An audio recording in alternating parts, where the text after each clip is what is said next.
Hello students, welcome to the class of strength of material. Student, I wish you all a very happy Republic Day, right?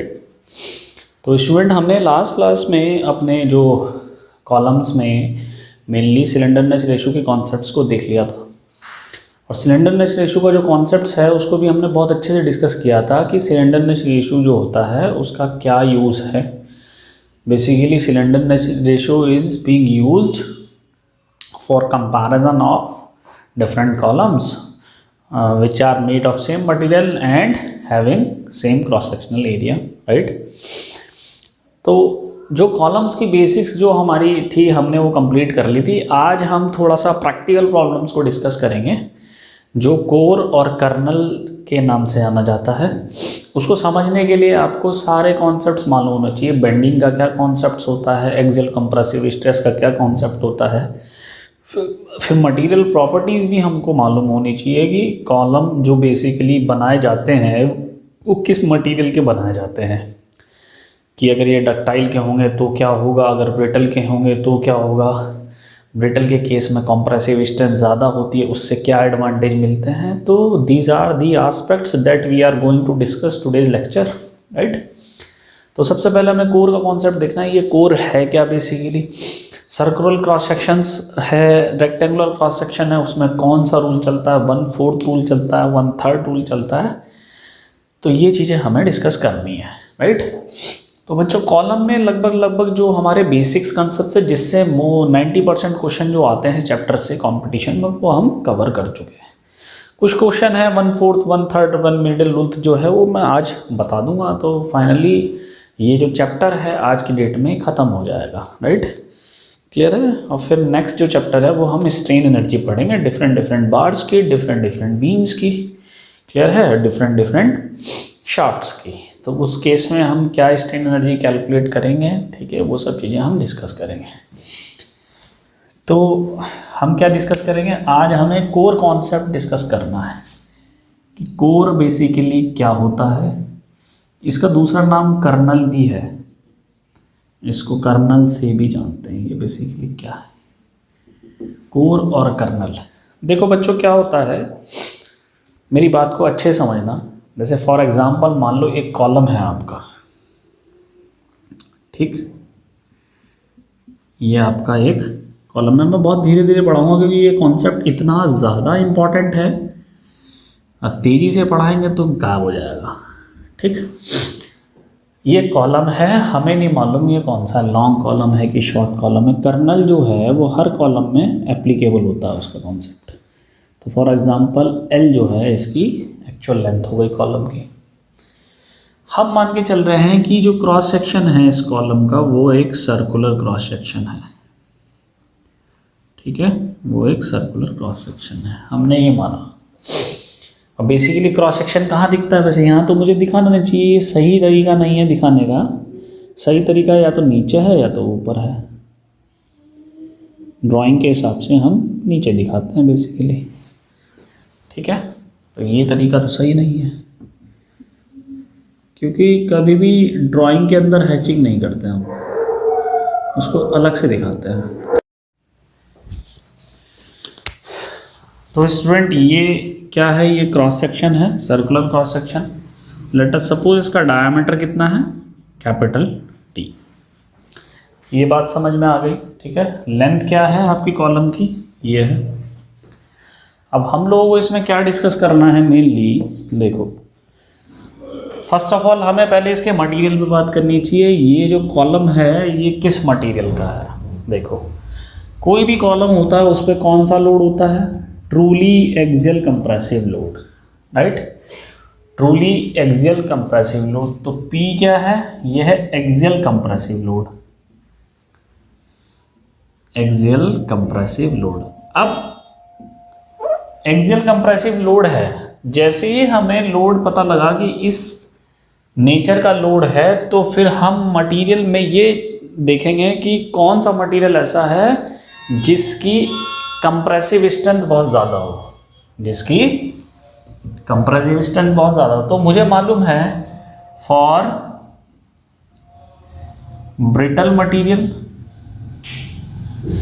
For brittle material जो strength होती है yield compression की वो बहुत ज़्यादा होती है स्ट्रेंथ यील्ड टेंसाइल से। कितनी होती है ये भी बता देता हूँ। ब्रिटल मटेरियल में लगभग कंप्रेसिव स्ट्रेंथ जो होती है वो 4 टाइम्स होती है आपकी यील्ड टेंसाइल से। ठीक, तो ब्रिटल मटेरियल की जो स्ट्रेंथ है वो कंप्रेसिव स्ट्रेंथ बहुत ज़्यादा है। ठीक है, और डक्टाइल मटेरियल के केस में क्या होता है, अगर हम डक्टाइल मटेरियल की बात करें तो डक्टाइल मटेरियल में जो स्ट्रेंथ है यील्ड कंप्रेसिव की ये लगभग बराबर होती है यील्ड टेंसाइल से। ये लगभग बराबर होती है यील्ड टेंसाइल से।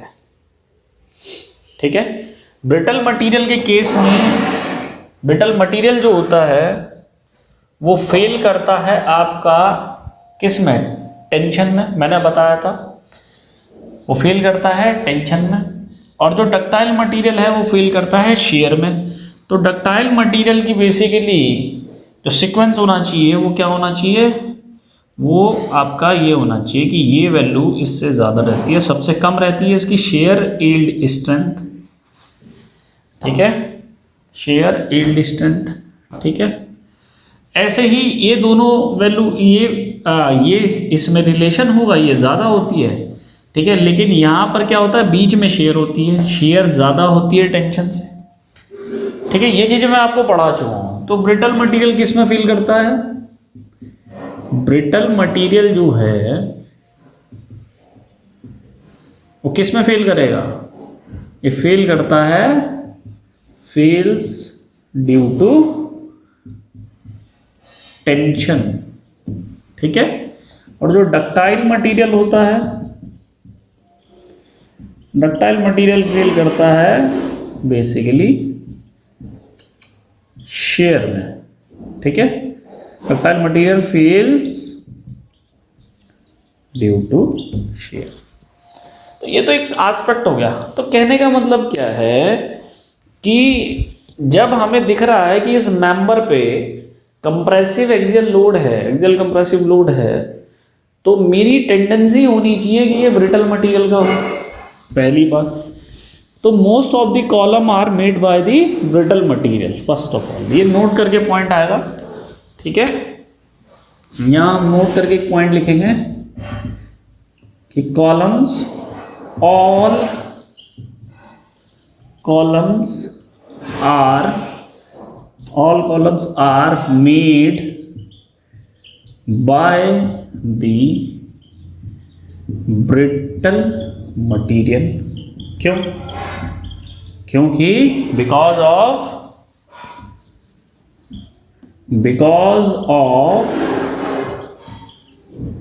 हाई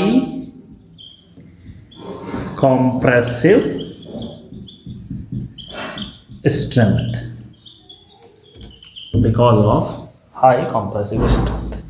तो फर्स्ट नोट पॉइंट तो ये हो गया, all columns are made by the brittle material because of high compressive strength. और चूंकि कॉलम्स क्या है, कॉलम्स वो मेंबर है जिन पे एक्सियल कंप्रेसिव लोड होता है, तो ये स्ट्रॉन्ग रहेगा। तो पहली बात तो ये है। तो अब हमने इसे बना दिया ब्रिटल मटेरियल का। अब इसमें एक प्रॉब्लम है। ठीक है, इसमें अब एक प्रॉब्लम है जो हमें समझनी है।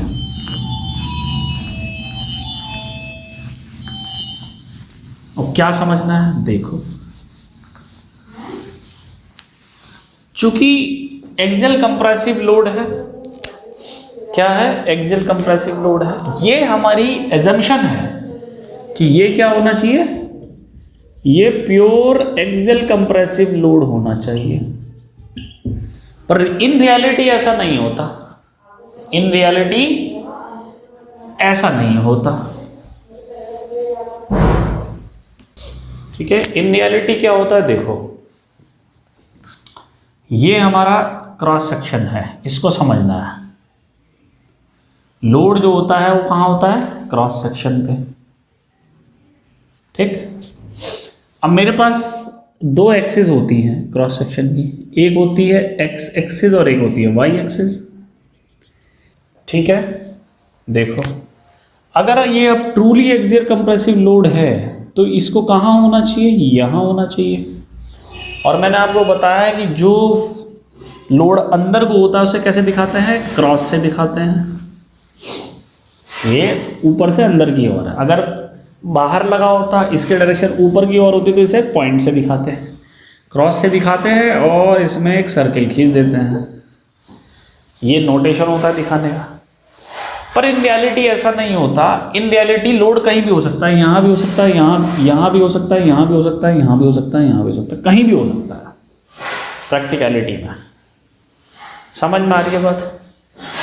क्योंकि लोड कभी भी ट्रूली एक्सियल कंप्रेसिव होता ही नहीं है। तो अब हमें क्या करना है, देखो अब ये हमारा ब्रिटल मटेरियल है। ये मटेरियल कौन सा है, ये मटेरियल है ब्रिटल मटेरियल। और ब्रिटल मटेरियल किस में फेल करता है, ब्रिटल मटेरियल फेल करता है टेंशन में। तो अब हमारा ऑब्जेक्टिव ये होना चाहिए बच्चों कि यहाँ पे कहीं भी टेंसाइल स्ट्रेस क्रिएट नहीं होनी चाहिए, क्योंकि अगर टेंसाइल स्ट्रेस क्रिएट हो गई तो ब्रिटल मटेरियल जो है वो वीक है टेंशन में, ये तो ब्रेक हो जाएगा, ये ब्रेक हो जाएगा। तो इसको टूटने से बचाना है।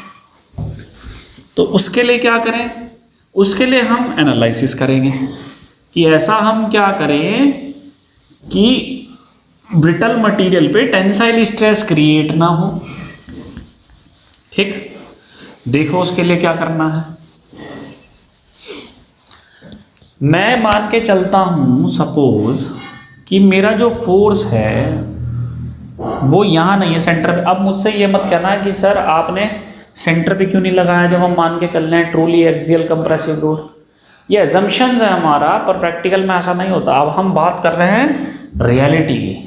तो फॉर एग्जांपल मैंने कहा कि इस पॉइंट पे मेरा एक्सियल कंप्रेसिव फोर्स लगा हुआ है P, जो एसेंट्रिक है एक्स एक्सिस में। मैंने कहा ये मेरी डिस्टेंस है EX। समझ में आ गई बात? अब मेरी बात को ध्यान से समझना, क्या होगा, ये फोर्स ऐसे लगा हुआ है, ठीक है, ये कॉलम था, ये कॉलम का क्रॉस सेक्शन है, इसको ऐसे दिखाया, ये फोर्स ऐसे लगा हुआ है। तो ये फोर्स ऐसे लगा हुआ है अंदर की ओर, ठीक है, तो क्रॉस से दिखाया। तो अब ये क्या करेगा, जब ये अंदर की ओर लगा हुआ है तो ये इसे बेंड करेगा। पहले तो पॉइंट कितने हैं देखो, पॉइंट है A, B, C और D। तो अब इस फोर्स की वजह से इसका एक क्रॉस सेक्शन एरिया होगा A, ठीक है, इसका क्रॉस सेक्शन एरिया होगा A।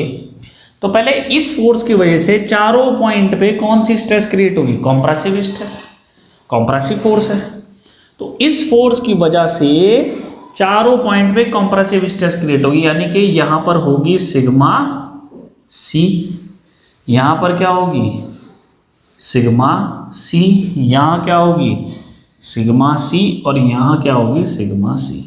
सिग्मा C क्या है, सिग्मा C है कॉम्प्रेसिव स्ट्रेस, जिसका फॉर्मूला होगा P/A, P/A। और A क्या है, A है area of cross section, area of cross section, ठीक। लेकिन ये तो एसेंट्रिक फोर्स है, ये तो स्ट्रेस क्रिएट होगी ही होगी, लेकिन एसेंट्रिसिटी की वजह से क्या होगा, एसेंट्रिसिटी की वजह से एक बेंडिंग मोमेंट भी क्रिएट होगा। मैंने बताया था आपको, जहां हमारा फोर्स एसेंट्रिक हो गया वो एक बेंडिंग क्रिएट करता है।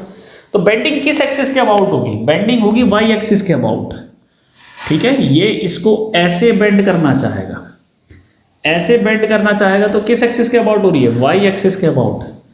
तो बेंडिंग किस एक्सिस के अबाउट होगी इस केस में, वाई एक्सिस के अबाउट। अगर यहां फोर्स होता तो बेंडिंग किस एक्सिस के अबाउट होती, एक्स एक्सिस के अबाउट। तो यहां पर ध्यान देने वाली बात है, बेंडिंग विल बी अकर्ड, लिखेंगे bending, bending will be occurred about दी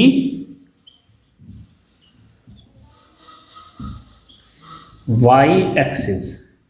आपको अब ध्यान रखना है ये वाई एक्सिस के अबाउट क्यों हुई, क्योंकि एसेंट्रिक जो डिस्टेंस थी वो एक्स एक्सिस पे थी, एसेंट्रिक डिस्टेंस जो थी वो एक्स एक्सिस पे थी, याद रखना bending will be occurred about Y axis because eccentricity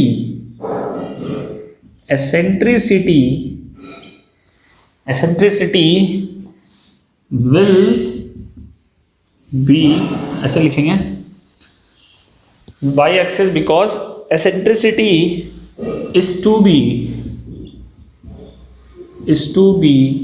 at x axis and vice versa का मतलब ये है कि अगर एसेंट्रिसिटी y एक्सिस पे होगी तो बेंडिंग x एक्सिस के अबाउट होगी।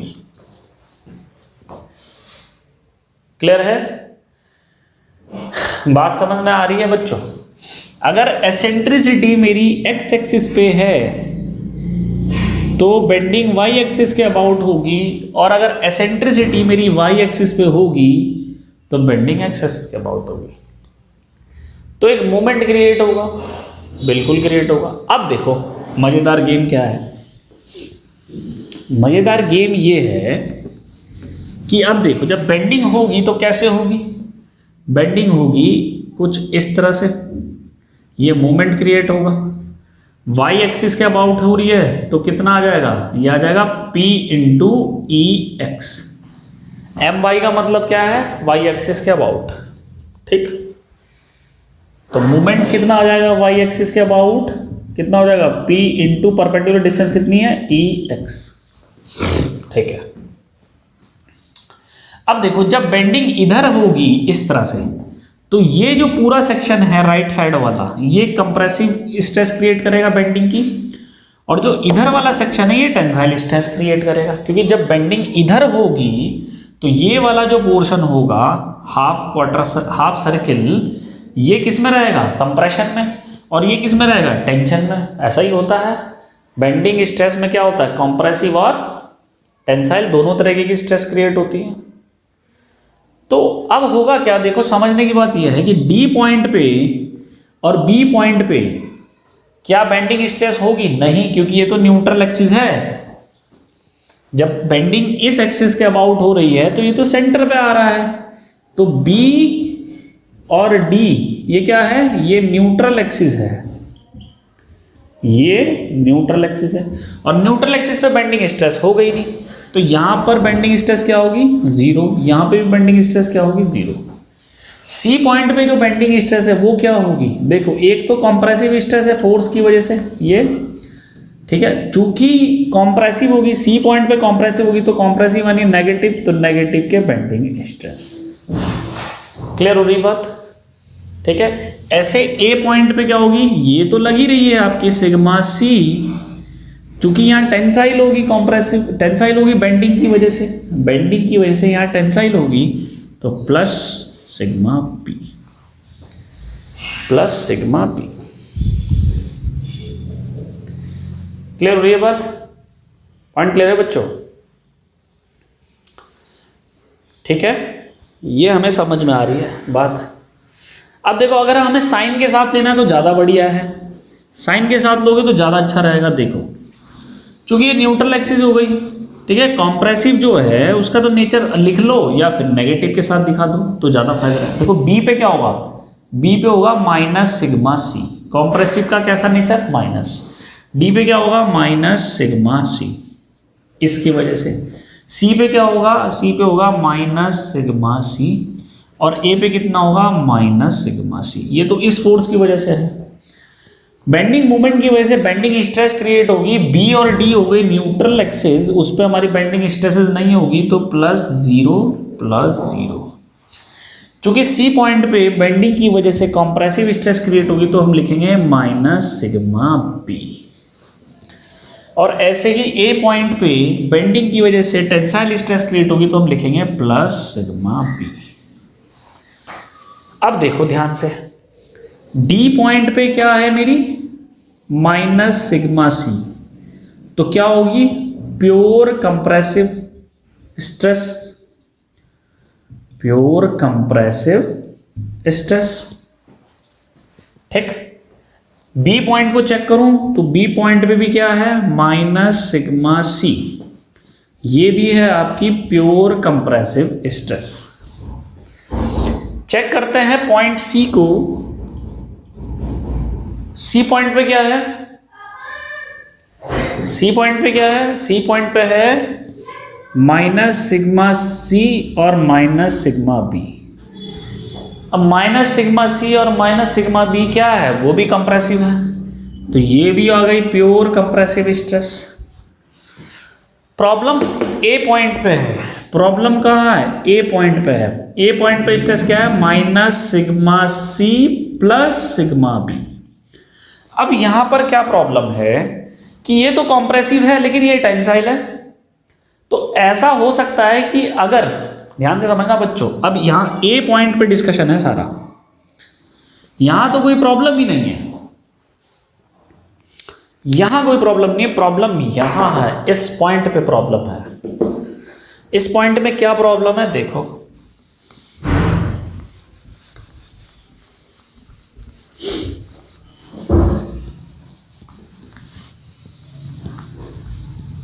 पॉइंट ए पे प्रॉब्लम क्या है देखो। अगर मैंने कहा if sigma B is greater than sigma C, तो ए पॉइंट पे आने वाली स्ट्रेस क्या हो सकती है, देखो जब बी की वैल्यू इससे ज्यादा है, क्योंकि ए पॉइंट पे स्ट्रेस क्या है, sigma C plus sigma B, और सिग्मा बी जब सिग्मा सी से ज्यादा है तो ये स्ट्रेस पॉजिटिव होगी, दैट मीन्स ये टेंसाइल स्ट्रेस होगी। एक केस तो ये। दूसरा क्या, if sigma B equal sigma C, तो ए पॉइंट पे जो स्ट्रेस है वो कितनी है, minus sigma C plus sigma B, ये हो जाएगी 0। ठीक, ये हो जाएगी 0। अब क्या है, if sigma B is less than sigma C, तो ए पॉइंट पे जो स्ट्रेस है वो है minus sigma C plus sigma B. इस केस में ये हो जाएगी, जब ये वैल्यू इससे कम है तो ये हो जाएगी नेगेटिव, दैट मीन्स ये होगी कंप्रेसिव स्ट्रेस। अब हमें समझने क्या है, हमें ये समझना है कि ये मटेरियल कौन सा है, ये मटेरियल है ब्रिटल मटेरियल। ये मटेरियल कौन सा, ये मटेरियल है ब्रिटल मटेरियल।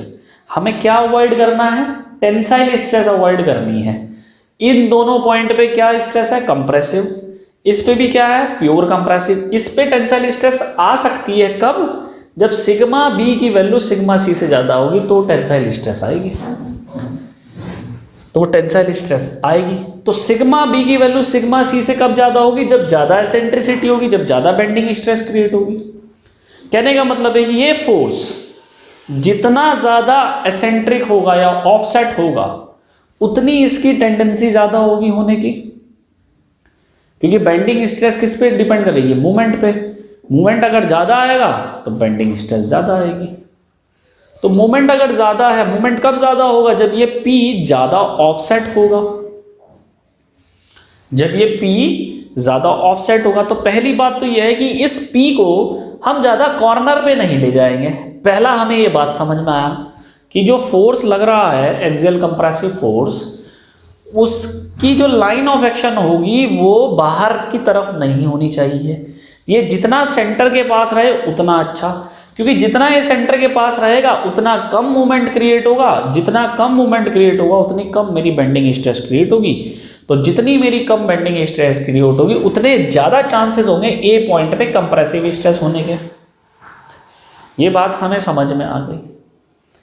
अब हमें ये जो टेंसाइल स्ट्रेस आ रही है, हमारी टेंडेंसी ये होनी चाहिए कि इस टेंसाइल स्ट्रेस को भी हम कुछ ऐसा करें कि ये कंप्रेसिव में कन्वर्ट हो जाए, तो फिर कोई प्रॉब्लम ही नहीं है, कहीं भी फोर्स लगे तो कोई प्रॉब्लम भी नहीं है। ठीक है, उसको हमें देखना है ना, उसको हमें देखना है। देखो आई होप आपको समझ में आ गया होगा। तो चूंकि ये ब्रिटल मटेरियल है, हमें क्या अवॉइड करना है, टेंसाइल स्ट्रेस। ब्रिटल मटेरियल है ना, हमें क्या अवॉइड करना है, टेंसाइल स्ट्रेस।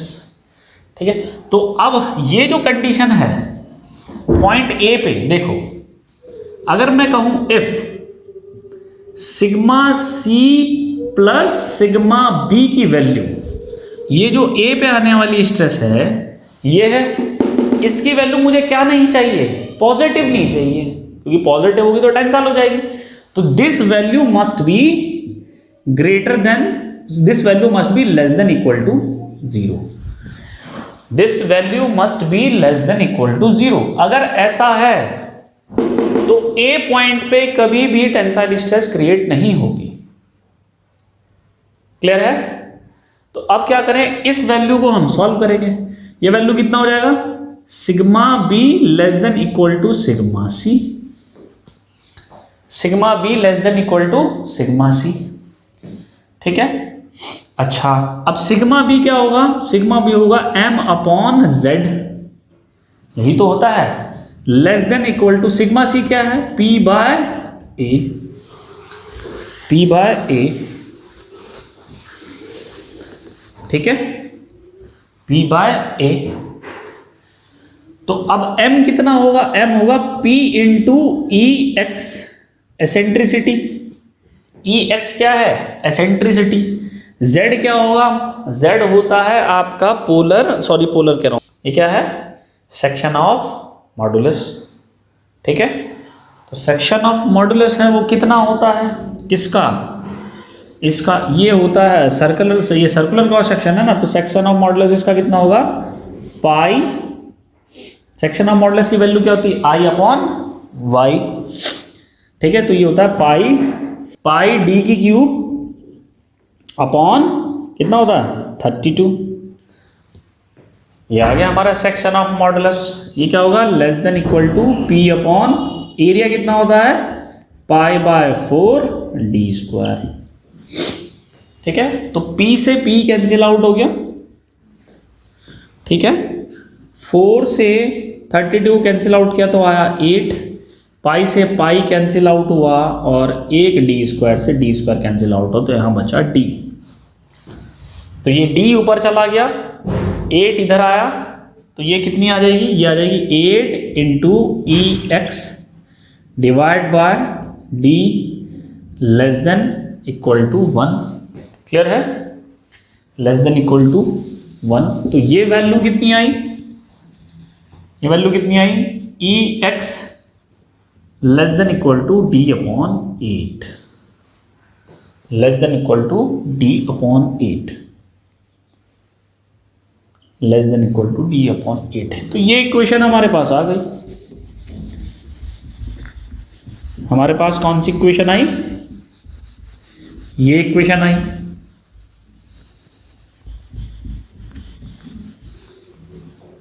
ठीक है,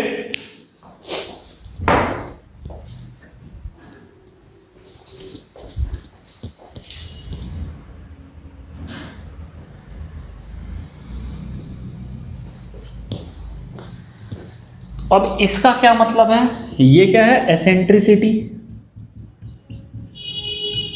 एसेंट्रिसिटी। अब इसका क्या मतलब है, यानी कि जो ऑफसेट कंडीशन है वो कितनी आनी चाहिए, इसको हम कैसे लिख सकते हैं, इसको हम ऐसे भी लिख सकते हैं, e x less than equal to क्या होना चाहिए, 1/4 इंटू डी बाय 2, और डी बाय 2 क्या होती है, रेडियस, यानी कि ई एक्स की वैल्यू हम लिख सकते हैं 1/4 ऑफ रेडियस। इसको 1/4 रूल के नाम से भी जानते हैं हम, वो लिखवाऊंगा अभी मैं। ठीक है, ये हो जाएगी 1/4 ऑफ रेडियस। तो बेसिकली इससे हमें ये पता लगा, बच्चों ध्यान से समझना, अब इससे हमें ये पता लगा क्या, अगर आप एसेंट्रिसिटी वाई एक्सिस में लोगे तब भी ये इक्वेशन आती है, डोंट वरी। ठीक है, तो इससे हमें ये पता लगा कि अगर मेरी रेडियस, ये क्या है, ये है मेरी रेडियस r, ये रेडियस क्या है मेरी r। ठीक, इसका 1/4, इसका 1/4 कहाँ होगा, सपोज यहां कहीं होगा, ये वैल्यू इसकी 1/4 हो गई सपोज। ठीक, ऐसे ही ये भी रेडियस है r, तो इसका 1/4 भी कहाँ होगा, मान लो यहां कहीं होगा, ऐसी इसका 1/4 यहाँ होगा, ऐसी इसका 1/4 यहाँ होगा, क्योंकि ये भी रेडियस है, ये भी रेडियस है। और इससे जो एक सर्किल बनेगा, ये इससे जो हमारा सर्किल बना, इसको कहते हैं कोर। इसको क्या कहेंगे? इसको कहेंगे कोर। ये इसको कहेंगे कोर, ये कहलाता है कोर। ठीक है,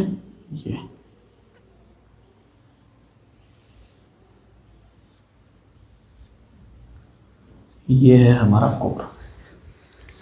तो समझने की बात ये है कि जब क्रॉस सेक्शन हमारा सर्कुलर है तो कोर के अंदर, कोर के बाहर नहीं, ध्यान रखना बच्चों, कोर के अंदर मैं कहीं भी फोर्स लगा दूं तो कभी भी इस कॉलम पे टेंसाइल स्ट्रेस क्रिएट नहीं होगी। Note my point.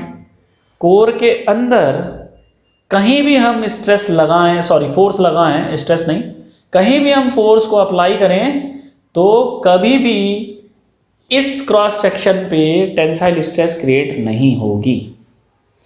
लेकिन अगर हमने कोर से बाहर किसी भी फोर्स को अप्लाई कर दिया, उस केस में टेंसाइल स्ट्रेस क्रिएट हो जाएगी। और टेंसाइल स्ट्रेस जैसे ही क्रिएट हुई तो ब्रिटल मटेरियल जो होता है वो टेंसाइल स्ट्रेस में बहुत ही ज़्यादा वीक होता है, ये सडनली फेल कर जाएगा, आप इसको रोक नहीं सकते। और कॉलम के केस में, बच्चों मेरी बात को ध्यान से समझना, कॉलम के केस में फैक्टर ऑफ सेफ्टी बहुत ज़्यादा रखी जाती है, क्योंकि ये रिस्क स्ट्रक्चर कहलाता है।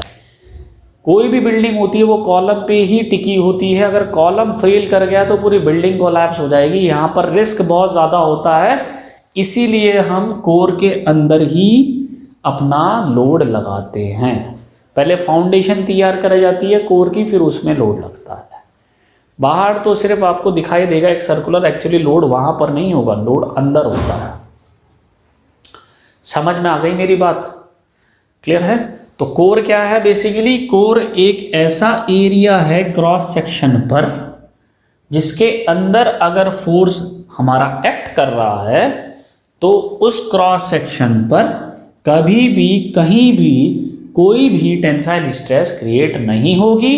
And for brittle material will be failed due to the tensile stress. Therefore we have to design of column by 1/4 rule.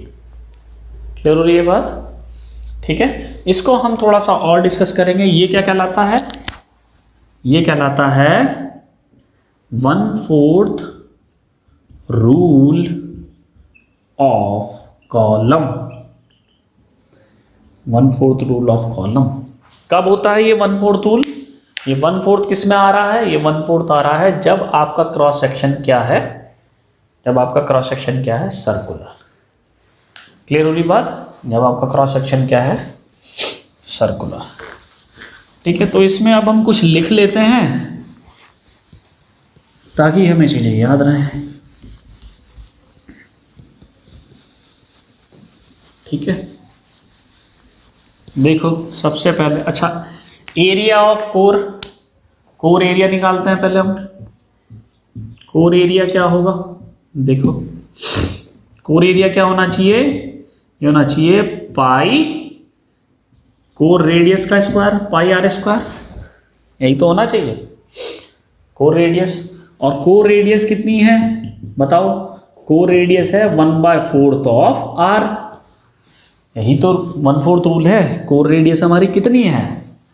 1/4 of are. Core radius किसके बराबर होगी? एसेंट्रिसिटी के। ठीक है, तो ये वैल्यूज यहां पुट करेंगे तो एरिया ऑफ कोर कितना आएगा? पाई, ये कितनी आ जाएगी? 1/4 इंटू आर का होल स्क्वायर, तो ये वैल्यू आ जाएगी π/16 into r square. π/16 into r square. और आर की वैल्यू कितनी है? आर की वैल्यू है d/2, तो ए सी कितना आ जाएगा? π/16। आर की वैल्यू d/2 यानी कि d²/4। अब बात ध्यान से समझना, इसको मैं लिख सकता हूं 1/16 इंटू π/4 d²। और ये एरिया क्या है? Area of cross section. तो कोर एरिया बेसिकली क्या है? ये बराबर है 1/16 of area of cross section, area of cross. कभी कभी ये एरिया भी कैलकुलेट करा लेता है, तो इसमें कोई कंफ्यूजन नहीं होना चाहिए।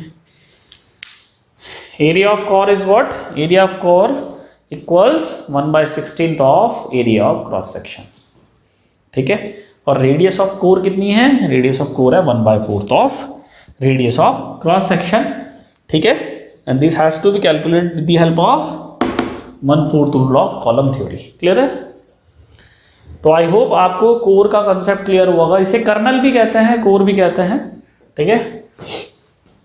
तो कोर के अंदर अगर कहीं भी फोर्स एक्ट करेगा, कंप्रेसिव फोर्स, तो कभी भी टेंसाइल स्ट्रेस क्रिएट नहीं होगी, कभी भी टेंसाइल स्ट्रेस क्रिएट नहीं होगी, ठीक है। ये तो हो गई बात सर्कुलर क्रॉस सेक्शन की, ठीक है। तो यहां पर कुछ नोट पॉइंट चलेंगे। क्या नोट? सबसे पहला नोट क्या होगा कि कोर बेसिकली क्या है? कोर लिखेंगे, core is the area at the cross section surface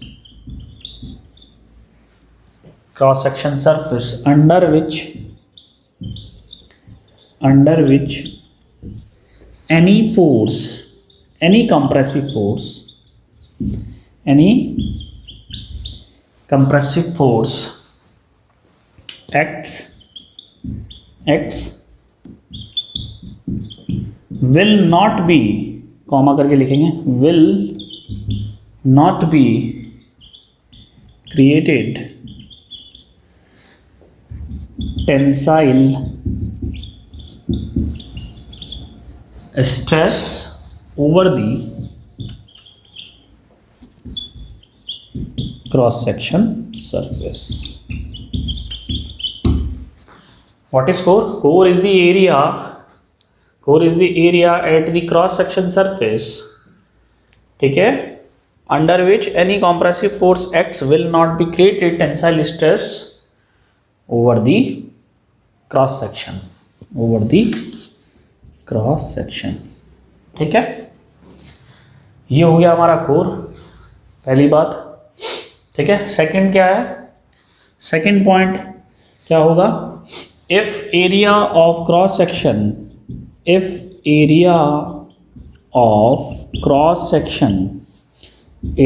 circular,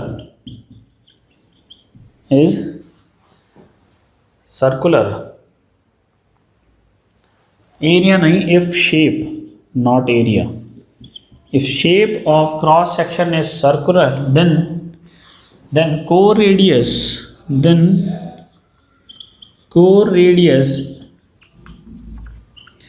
is calculated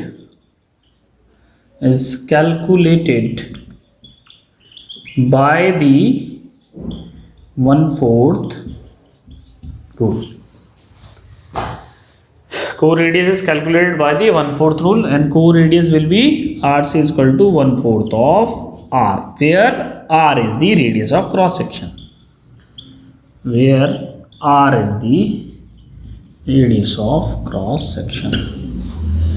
clear है? थर्ड पॉइंट क्या आएगा? थर्ड पॉइंट आएगा कोर एरिया से related. Core area will be equal to the 1/16 of area of cross section, ठीक है। Third point क्या होगा? Third point होगा एरिया, कोर एरिया लिखेंगे, core area will be equal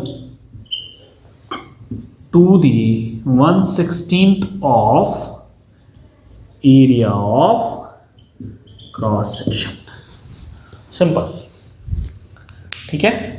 तो ये कंसेप्ट है जो ये बताता है कि हमारा जो फोर्स है वो कहाँ पर होना चाहिए, ठीक है। इसको हम कहते हैं 1/4 रूल ऑफ कोर कंसेप्ट, ठीक है। अच्छा, अगर हॉलो सेक्शन होगा तब भी हम ऐसे ही कैलकुलेट करेंगे, सेम चीज़ें कैलकुलेट होंगी जैसे अभी हमने करी हैं क्रॉस सेक्शन में, सॉलिड क्रॉस सेक्शन है, फिर हॉलो सेक्शन भी होता है, उसमें भी हम सेज 1/4 रूल लगाते हैं, उसमें भी सेम हमारा 1/4 रूल लगता है। क्लियर हो रही है बात? देख लेते हैं उसको भी, उसमें भी 1/4 रूल लगेगा सेम, कोई उसमें चेंजेस नहीं होते। ठीक है, तो कंफ्यूज नहीं होना बच्चों। मान लो ये हॉलो सेक्शन था, ठीक है, अब हमने कहा कि ये हॉलो सेक्शन है, ठीक है। आउटसाइड डायमीटर हम मान लेते हैं कैपिटल डी को, इनसाइड डायमीटर हम मान लेते हैं स्मॉल डी को। ये हॉलो सेक्शन था हमारा, ठीक है। हमने क्या किया, कैपिटल डी को हमने मान लिया outside diameter, outside diameter, small D को हमने ले लिया इनसाइड डायमीटर। तो रेडियस क्या आ जाएगी बताओ, capital D minus small D divide by 2, ये मेरी रेडियस आ जाएगी। हम कैलकुलेशन करेंगे रेडियस ऑफ कोर्थ, ठीक है। ये भी किससे कैलकुलेट होगा, 1/4 रूल से, तो 1/4 of radius of cross section. तो are c will be equal to कितना हो जाएगा, 1/4, आर कितना है, d minus d divide by 2, that is by d minus d divide by 8, ठीक है, डिवाइड बाय 8। तो जो आर सी है वही आपकी एसेंट्रिसिटी है। इट डजेंट मैटर कि whether eccentricity is taken to be X axis और वाई एक्सिस, ये मैटर नहीं करेगा। तो आर सी इक्वल्स हो जाएगा ई एक्स, और we can say that this has to be equal to the E Y. कितना आ जाएगा, capital D minus small D divide by 8।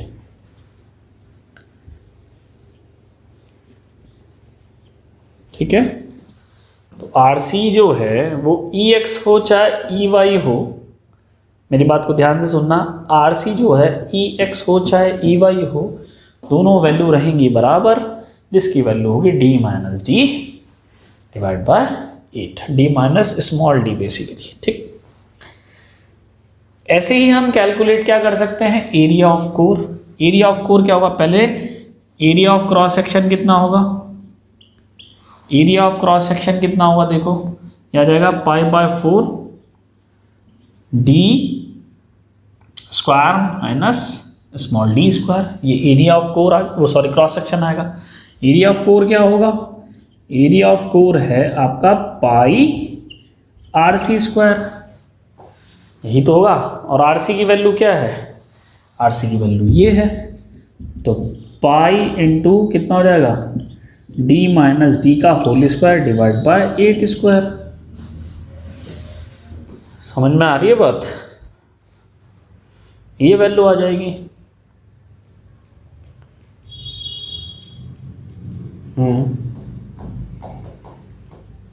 बिल्कुल सही बात है, ये वैल्यू आ जाएगी एरिया ऑफ कोर। यहाँ से हम इसे कैलकुलेट कर लेंगे, ठीक है। उसको एक्सप्रेशन को हम ओपन अप कर लेंगे, राइट, उस एक्सप्रेशन को हम ओपन अप कर लेंगे, तो वहाँ से ये चीज़ें कैलकुलेट हो जाएंगी। तो 1/4 rule is applicable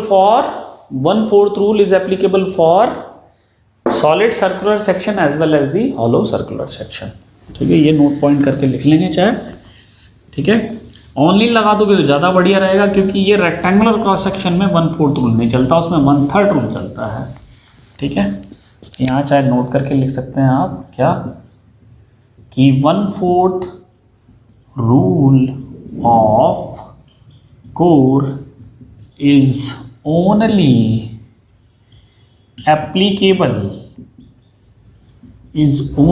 applicable for solid circular section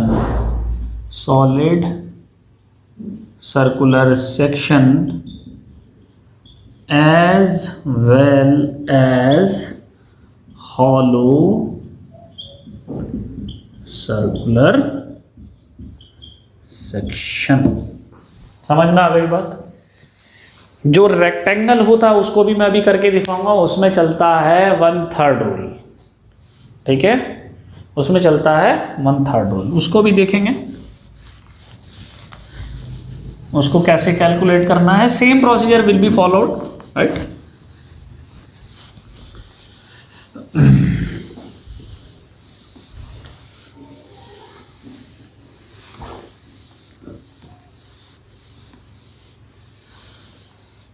ठीक है, हेडिंग डाल लेते हैं, for rectangular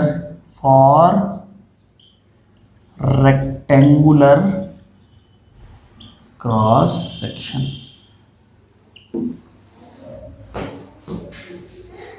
for rectangular cross section, देखो मान लो ये रेक्टेंगल है, डेप्थ हमने मान ली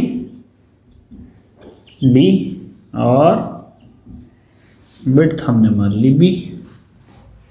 ठीक हो गई बात। यहां मोमेंट ऑफ इनर्शिया अलग अलग होगा तो सेक्शन ऑफ मॉडुलस भी अलग अलग होगा, डिपेंड करता है। हम मान के चलेंगे यहां पे कि ये मेरी एसेंट्रिसिटी है, हमने कहा Ex, ठीक है। यहां हमारा फोर्स लगा हुआ है P, क्लियर है। तो ये जो एक्सिस है y एक्सिस, अब यहां पर बेंडिंग स्ट्रेसेस अलग अलग होगी बच्चों, ध्यान रखना। एक बेंडिंग स्ट्रेसेस y एक्सिस के अबाउट होगी, एक बेंडिंग स्ट्रेस x एक्सिस के अबाउट होगी, ठीक है। तो यहां पॉइंट ले लेते हैं हम, point A, point P, point C and point D।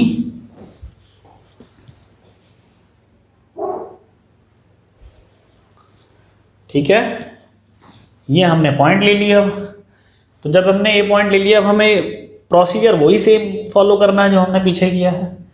तो A पॉइंट पे बताओ क्या होगी, एक आएगी minus sigma C, B point पे भी आएगी, एक आएगी माइनस सिग्मा C पॉइंट पे भी क्या आएगी, माइनस सिग्मा C, और ऐसे ही D पॉइंट पे क्या आएगी, ये आएगी माइनस सिग्मा C। ठीक है, अब देखो यहां पर बड़ा अच्छा है, इन दोनों पॉइंट पे कोई बेंडिंग स्ट्रेस नहीं होगी। इसको मान लेते हैं E, इसको मान लेते हैं F, क्योंकि ये न्यूट्रल एक्सिस होगी इस लोडिंग के हिसाब से। अगर लोड यहां होता तो X वाली न्यूट्रल एक्सिस हो जाती, ठीक है। तो E और F जो है वो तो है न्यूट्रल एक्सिस,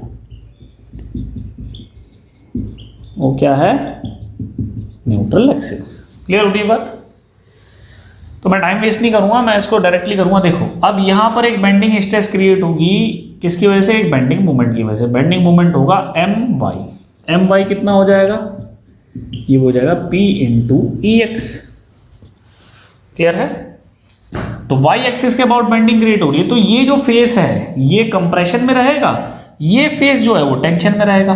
तो जब ये फेस टेंशन में है तो हम इसे लिखेंगे सिग्मा B, और यहां लिखेंगे सिग्मा B। यहां कितना आ जाएगा, माइनस सिग्मा B, और यहां आ जाएगा माइनस सिग्मा B। समझ में आ गई बात। तो यहां दो पॉइंट हैं ऐसे, इन दोनों में सेम स्ट्रेस क्रिएट होगी, क्योंकि सेम आउटर लाइन पे बैठे हैं। तो जो अफेक्ट मुझे यहां मिलेगा, सेम अफेक्ट मुझे यहां मिलेगा। तो अब अगर मुझे इन दोनों पे अगर कंप्रेसिव स्ट्रेस एक्ट करानी है, या फिर मैं ऐसा कहूं कि मुझे टेंसाइल स्ट्रेस को अवॉइड करना है, तो ये वैल्यू जो होनी चाहिए वो लेस देन इक्वल टू 0 होनी चाहिए। क्यों, क्योंकि यहां तो कोई प्रॉब्लम है ही नहीं, ये तो पहले से कॉम्प्रेसिव है, यहां भी कॉम्प्रेसिव है। ई पे भी कौन सी स्ट्रेस होगी, ई पे भी होगी माइनस सिग्मा C, और एफ पे भी होगी minus sigma C, sigma B होगी नहीं। तो ई और एफ से तो कभी टूटेगा ही नहीं है, टूटेगा तो यहां से। समझ में आ रही है बात। तो हम क्या लिखेंगे, for avoiding tensile stress at point A and D, क्या करेंगे, this has to be less than equal to 0, minus sigma C plus sigma B less than equal to 0। Clear है। तो इस इक्वेशन से हम लिख सकते हैं sigma B less than equal to sigma C। Sigma C की वैल्यू होगी P अपॉन A क्या होगा, area of cross section. Area of cross section कितना होगा रेक्टेंगल के केस में, B इंटू D। ठीक है, तो सिग्मा बी क्या होगा, m upon z less than equal to sigma C कितना होगा, p upon A. Section of modulus z कितना होगा, देखो किस एक्सिस के अबाउट हो रही है, मैंने बताया था जिस एक्सिस के अबाउट होती है वो सिंगल आती है, बाकी क्यूब में चली जाती है।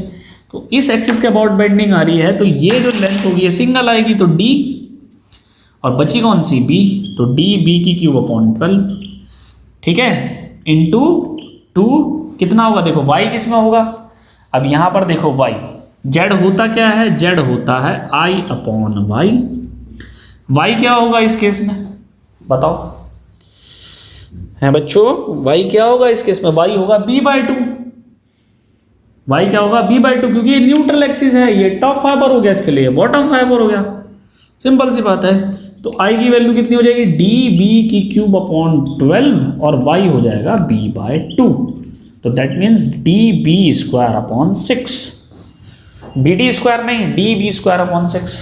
तो m कितना है, m है p इंटू ई एक्स, z आया D B square upon 6 less than equal to p, area कितना है b इंटू डी, एरिया कितना है b इंटू डी, b से एक b कैंसिल आउट हो गया, d से d कैंसिल आउट हो गया, p से p कैंसिल आउट हो गया, बचा क्या, हमारे पास क्या वैल्यू बचती है, हमारे पास बचती है कि हमारा 6 into E x less than equal to किसके बराबर आया, b के, तो ई एक्स की वैल्यू आई less than equal to b upon 6,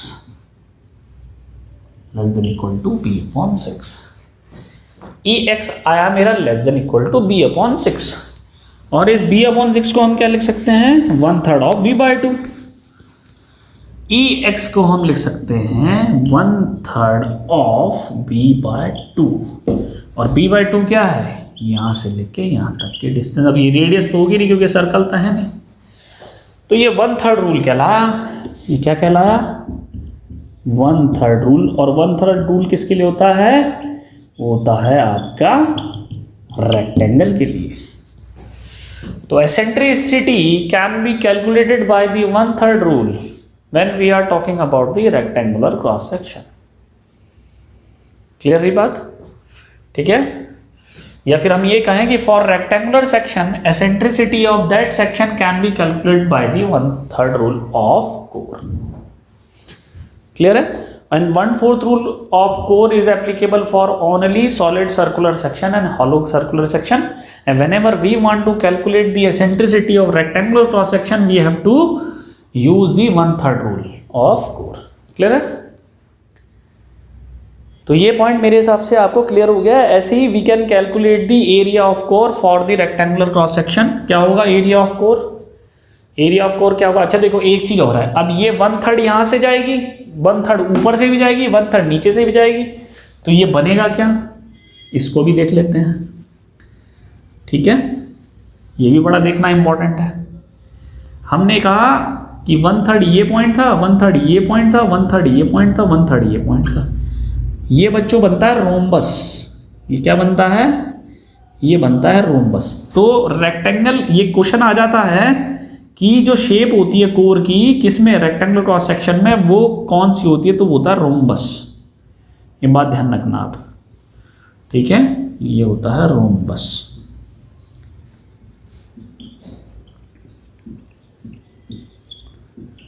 ठीक है, और वहां आपका सर्कल ही होता है, क्लियर है।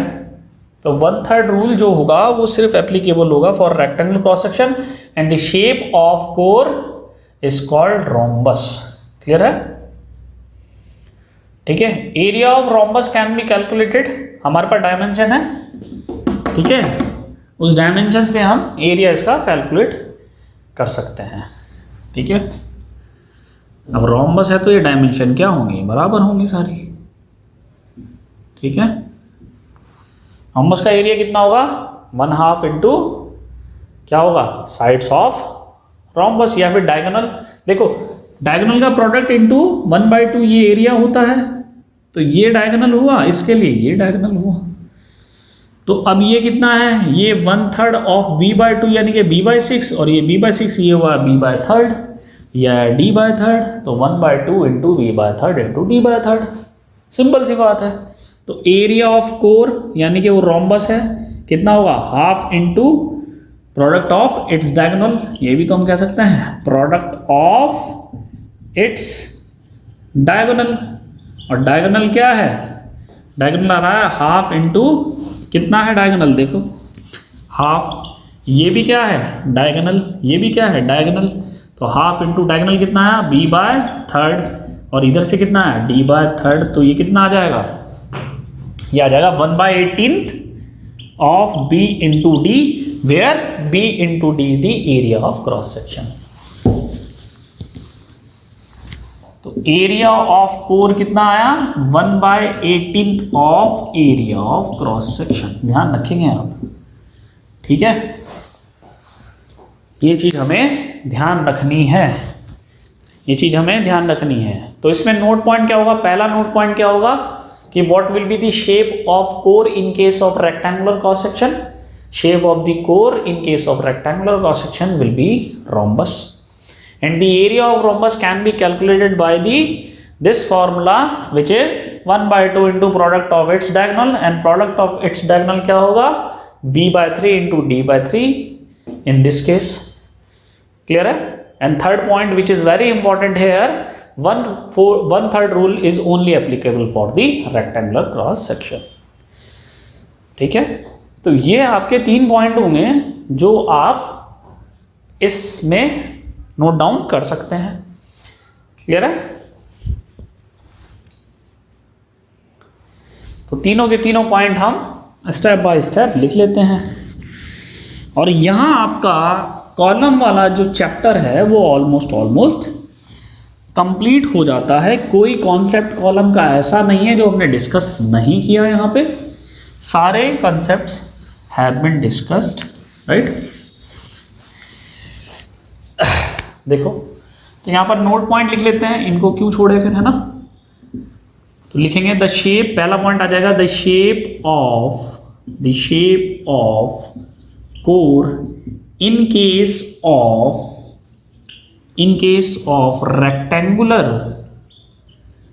rectangular cross section is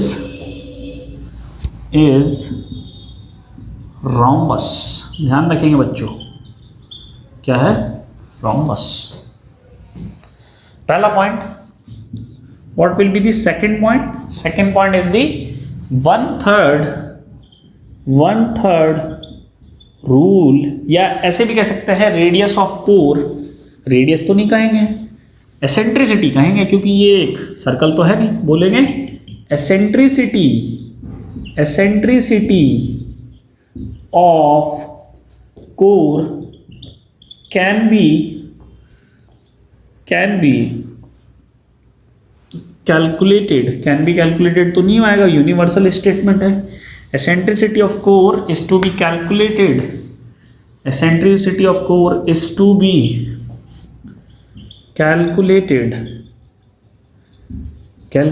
by the 1/3 rule, right।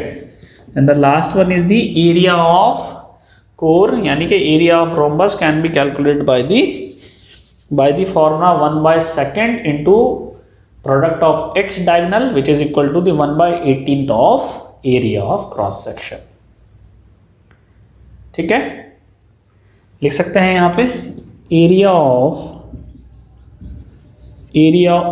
core is equal to the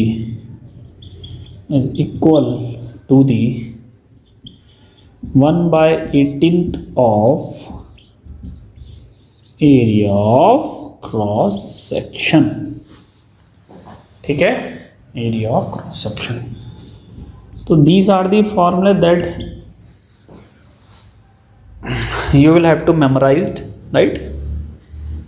तो 1/18 into area of cross section। तो आई होप आपको ये सब चीज़ें समझ में आई हों जो आज हमने पढ़ी। ठीक है, कोर और कर्नल के कॉन्सेप्ट्स ऑलमोस्ट फिनिश्ड है। ठीक है, आपके सिलेबस में 2 ही रूल हैं, 1/4 और 1/3। ठीक है, मैं फिर कह रहा हूँ as I have already told you that when we want to calculate the eccentricity of solid circular section, then we have to apply the 1/4 rule of column or 1/4 rule of core. And whenever we want to calculate the eccentricity of rectangular cross section, then we have to use the 1/3 rule of the core or column, right? ठीक है, तो और क्यों कर रहे हैं ये चीज मैं आपको पहले ही बता दिया है, because we want to avoid the tensile stress over the cross section plane. Clear होगी बात? क्यों? और why we are making the column of brittle material? Because brittle material is having a more compressive strength in comparison of tensile strengths. Clear है बात? ठीक है, इसलिए जो बड़े बड़े स्ट्रक्चर होते हैं, बड़ी बड़ी बिल्डिंग्स होती हैं, उन पे जो कॉलम्स होते हैं वो कंक्रीट के बनाए जाते हैं। ठीक है, और मैं फिर कह रहा हूँ वेरी डेंजरस स्ट्रक्चर होते हैं ये जो कॉलम्स होते हैं, इसलिए इसमें फैक्टर ऑफ सेफ्टी बहुत ज़्यादा रखी जाती है और कैलकुलेशन बड़ी प्रिसाइज होती है। कहीं ऐसा ना हो कि हमने एक भी फोर्स को ऑफसेट किया और ऑफसेट करते ही वो फेल कर जाए, क्योंकि ये डेंजरस होते हैं, क्योंकि सारी की सारी बिल्डिंग कॉलम्स पे लगभग टिकी होती है। ठीक है, तो यहाँ हम रिस्क नहीं लेते, क्योंकि ब्रिटल मटेरियल में कोई चांस भी नहीं होता, फेलियर के कोई चांस नहीं दिखते, ब्रिटल मटेरियल सडनली फेल करता है, इसलिए हम कोई रिस्क नहीं लेते हैं यहाँ पे। ठीक है, तो इसलिए ये कैलकुलेशन करनी मस्ट होती है। तो आई होप आपको कॉलम्स जो चैप्टर है, जो हमने कंसेप्ट डिस्कस किए हैं, है ना, 4 तरीके के कॉलम्स होते हैं। कॉलम तो नहीं कहना चाहिए, स्टड कहना चाहिए, बेसिकली कॉलम एक ही तरीके का है जिसके दोनों एंड फिक्स्ड हैं। ठीक है, लेकिन फिर भी बार बार हम कॉलम की बात करते हैं, स्टड को भूल जाते हैं। ठीक है, तो वो सारे कॉन्सेप्ट हमने डिस्कस कर लिए। रैंकाइन फार्मूला हमने डिस्कस कर लिया, यूलर्स फार्मूला हमने डिस्कस कर लिया। Euler's formula is applicable for the long column only, clear है, और ऐसी Rankine formula is applicable for the medium as well as short column. तो आई होप आपको ये सब चीज़ें समझ में आई हो। Next we will start the strain energy. ठीक है, strain energy of different bars, different beams and different shaft. ठीक है, तो आज के लिए इतना काफ़ी है। Thank you very much.